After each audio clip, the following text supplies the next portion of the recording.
Ready to turn your entrepreneurial dreams into reality and start selling on Amazon, but don't know where to begin?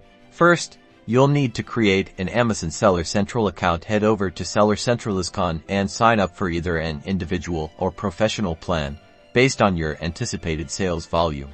Next, product research is critical. Use tools like Jungle Scout or Helium 10 to find products with high demand, low competition, and good profit margins. Look for items with consistent sales history.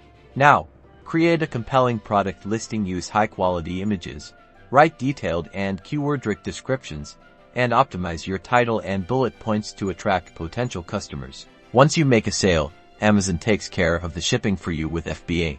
You ship your products to Amazon's fulfillment centers, where they store, pack, and ship your orders directly to your customers.